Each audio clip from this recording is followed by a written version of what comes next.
Hello student, स्वागत है आपका अपने यूट्यूब चैनल में। आज के इस वीडियो में जो आपका हिस्ट्री सब्जेक्ट है क्लास 12th का, उसके 10 मोस्ट इम्पॉर्टेंट क्वेश्चंस को डिस्कस करने वाले हैं। वैसे तो इस पीडीएफ में 40 मोस्ट इम्पॉर्टेंट क्वेश्चंस रखे गए हैं, बट पार्ट वाइज इस वीडियो को बनाया जाएगा। एक एक वीडियो में आपको 10 मोस्ट इम्पॉर्टेंट क्वेश्चंस बताए जाएंगे जो आपके एग्ज़ाम के लिए काफ़ी यूज़फुल होंगे। सभी क्वेश्चंस काफ़ी इंपॉर्टेंट है क्योंकि इस पीडीएफ में वो सभी क्वेश्चंस इंक्लूड किए गए हैं जो आपके प्रीवियस ईयर में काफ़ी बार रिपीट हुए हैं। तो सभी क्वेश्चन काफ़ी इंपॉर्टेंट है आपके फाइनल एग्ज़ाम के लिए, तो अच्छे से याद करना इन सभी क्वेश्चन को। मैं आपको पेपर भी दिखाऊंगी कि ये सारे क्वेश्चंस किस ईयर में आए हुए हैं, तो ये वीडियो काफ़ी यूज़फुल है। सारे क्वेश्चंस आपको इंपॉर्टेंट क्वेश्चन ही इस वीडियो में बताए जा रहे हैं, क्योंकि इतना तो आपको भी पता है जो प्रीवियस ईयर में जितने भी क्वेश्चंस आए हुए होते हैं वो काफ़ी इंपॉर्टेंट क्वेश्चन होते हैं। एचबीएससी में ज़्यादातर रिपीटेड क्वेश्चंस ही पूछे जाते हैं, तो यही सब सोचकर ये वीडियो आपके लिए बनाई गई है ताकि सभी ईयर्स के क्वेश्चन, लगभग 3-4 साल ईयर के क्वेश्चन आपको एक जगह पर ही मिल जाए, ताकि आप शॉर्ट टाइम में रिवीजन अच्छे से कर सको। प्लस इसमें कुछ एक्सपेक्टेड क्वेश्चंस भी इंक्लूड किए गए हैं जो आपके फाइनल एग्ज़ाम के लिए मोस्ट इम्पॉर्टेंट क्वेश्चन है।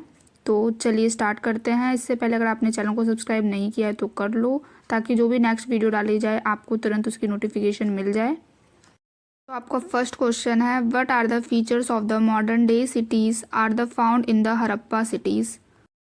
आधुनिक शहरों की कौन सी विशेषताएं हड़प्पा नगरों में पाई जाती हैं। ये क्वेश्चन आया है आपका 2025 में आया था। ये क्वेश्चन इंपॉर्टेंट क्वेश्चन है, आपको स्क्रीन पे भी दिखाई दे रहा होगा। ये 2025 का जो आपका प्रीवियस ईयर का पेपर था, सेट ए में आया हुआ था, आप जाके चेक भी कर सकते हो। काफ़ी इंपॉर्टेंट क्वेश्चन है ये। तो आपको इस क्वेश्चन में बताना है, जैसे आधुनिक शहरों की कौन सी विशेषता है जो हड़प्पा नगरों में भी पाई जाती है। सोचिए आज के शहरों में हमें क्या क्या दिखाई देता है। चौड़ी सड़कें, साफ़ सुथरी ड्रेनेज व्यवस्था, प्लानिंग अनुसार बने घर, बिल्कुल यही सब विशेषता हड़प्पा शहरों में भी मिलती है। वहाँ की भी सड़कें एक दूसरे को समकोण पर काटती थी, हर घर में जुड़ी जल निकासी की व्यवस्था थी, पूरा जो शहर था वो योजनाबद्ध तरीकों से बसाया गया था।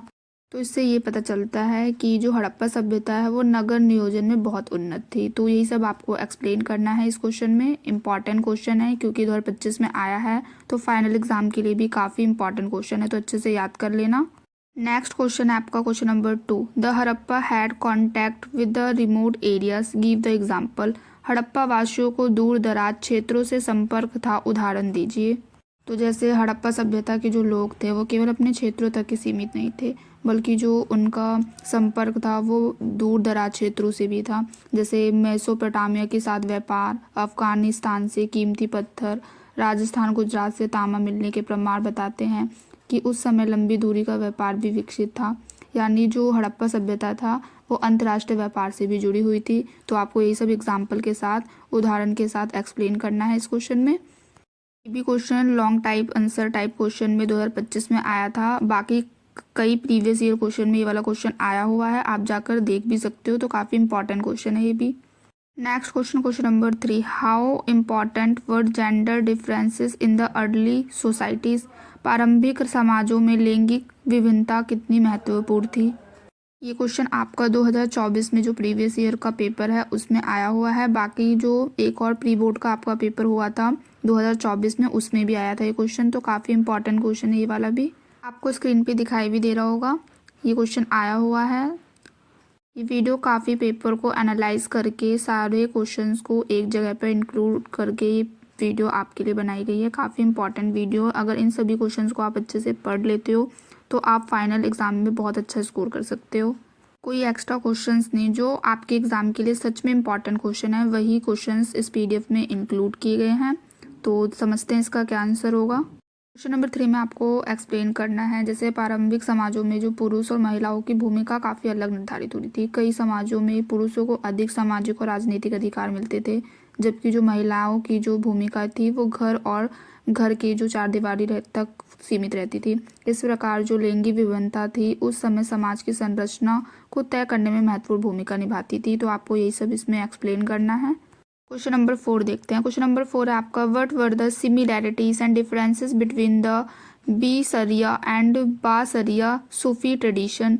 बेसरिया और बासरिया सूफी परंपराओं के बीच समानता और अंतर क्या थे, ये सब आपको इसमें बताना है क्वेश्चन में। ये वाला क्वेश्चन भी आपका काफ़ी बार रिपीट हुआ है प्रीवियस ईयर एग्जाम में, तो अच्छे से याद करना है इस क्वेश्चन को भी। सूफ़ी परंपराओं में दो प्रमुख धाराएं थी, बासरिया और बेसरिया। बासरिया सूफ़ी इस्लामी कानून यानी सरिया का पालन करते थे, जबकि बेसरिया सूफ़ी अधिक स्वतंत्र विचार वाले थे और नियमों को कड़ाई से पालन नहीं करते थे। लेकिन दोनों का जो मुख्य उद्देश्य एक ही था, ईश्वर के प्रति प्रेम और आध्यात्मिक साधना बनाए रखना। तो यही सब आपको इस क्वेश्चन में एक्सप्लेन करना है। Next question, question number 5, write a note on the Amar Nayak system of Vijayanagar empire. Vijayanagar साम्राज्य की अमर नायक व्यवस्था पर एक टिप्पणी लिखिए। विजयनगर साम्राज्य में जो अमर नायक आपकी व्यवस्था थी वो बहुत ही महत्वपूर्ण थी। राजा अपने अधिकारियों को भूमि देता था और बदले में वह सेना तैयार रखते थे तथा युद्ध के समय राजा की सहायता भी करते थे। इस व्यवस्था से साम्राज्य की सेना मजबूत रहती थी और प्रशासन भी प्रभावी ढंग से चलता था। तो आपको यही सब अच्छे से एक्सप्लेन करना है इस क्वेश्चन में। नेक्स्ट क्वेश्चन देखते हैं, question number 6, examine the evidences that suggest that land revenue was very important for the Mughal physical system. ये क्वेश्चन भी आया हुआ है आपका प्रीवियस ईयर एग्जाम में, काफ़ी बार रिपीट भी हुआ है ये क्वेश्चन, 3 मार्क्स में आया हुआ है क्वेश्चन, तो काफ़ी इंपॉर्टेंट क्वेश्चन है। इस क्वेश्चन को भी आपको अच्छे से याद करना है। और हाँ, आप लोग टेलीग्राम लिंक को भी ज्वाइन कर लो, वहाँ पे आपको सभी previous year paper plus study material सब कुछ फ्री में प्रोवाइड किया जाता है। टेलीग्राम लिंक आपको डिस्क्रिप्शन बॉक्स में मिल जाएगा, तो आप इजीली वहाँ से ज्वाइन कर सकते हो। नेक्स्ट क्वेश्चन देखते हैं, question number 7, most important question, why did the mutinous sepoy in many places turn to the erstwhile rulers to provide the leadership to the revolt. कई स्थानों पर विद्रोही सिपाहियों ने विद्रोह का नेतृत्व प्रदान करने के लिए पुराने शासकों की ओर क्यों रुख किया। ये भी काफ़ी इंपॉर्टेंट क्वेश्चन है, तो आप इसको भी अच्छे से याद करना। 3 मार्क्स में भी आ सकता है, लॉन्ग आंसर में भी ये क्वेश्चन आ सकता है। जितना पॉइंट टू पॉइंट एक्सप्लेन करोगे एग्जाम में, आप उतना अच्छा स्कोर कर सकते हो। तो कोशिश करना आप पॉइंट टू पॉइंट सभी क्वेश्चनों का आंसर दो। नेक्स्ट क्वेश्चन देखते हैं, question number 8, why is the 6th century BCE regarded as a major turning point in the early Indian history. Most important question, काफ़ी बार आया है ये क्वेश्चन कई प्रीवियस ईयर में, तो अच्छे से याद करना है इस क्वेश्चन को। तो 6ठी शताब्दी ईसा पूर्व भारतीय इतिहास का महत्वपूर्ण मोड़ माना जाता है, क्योंकि इसी समय जो बौद्ध धर्म और जैन धर्म जैसे नए धार्मिक आंदोलन शुरू हुए, साथ ही बड़े बड़े महाजनपदों का भी उदय हुआ था। सामाजिक आर्थिक परिवर्तन हुए, इन परिवर्तनों ने भारतीय इतिहास की दिशा ही बदल दी थी। तो आपको यही सब एक्सप्लेन करना है इस क्वेश्चन में, पॉइंट टू पॉइंट एक्सप्लेन करना उतना अच्छा रहेगा, आप सभी के लिए काफ़ी अच्छा स्कोर कर सकते हो पॉइंट टू पॉइंट एक्सप्लेन करने से आप। नेक्स्ट है question number 9, what is the significance of the socks pillar as a source of historical information.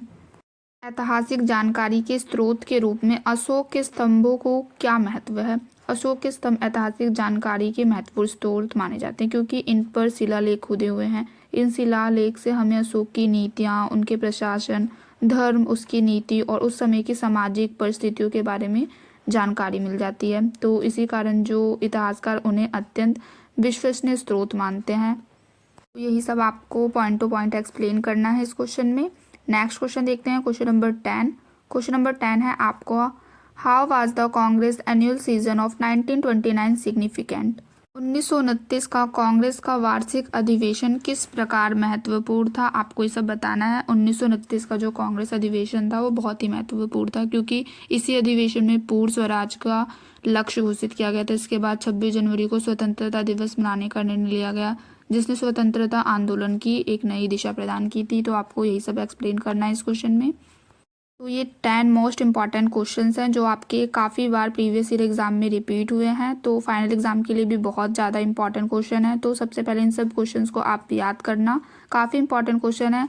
Next video में हम 10 मोस्ट इंपॉर्टेंट क्वेश्चंस को जो बाकी हैं उनको डिस्कस करेंगे। इस वीडियो को अपने फ्रेंड्स के साथ भी ज़रूर शेयर करना। अगर आपने अभी तक चैनल को सब्सक्राइब नहीं किया तो कर लो, ऐसी ही इंपॉर्टेंट वीडियो के लिए। अगर आपको ये वीडियो हेल्पफुल लगी हो तो कमेंट बॉक्स में ज़रूर बताना। बाकी नेक्स्ट वीडियो आपको किस टॉपिक पे चाहिए ये भी कमेंट करके मुझे बता देना। मिलते हैं नेक्स्ट वीडियो में। Thanks for watching. अच्छे से पढ़ाई करो।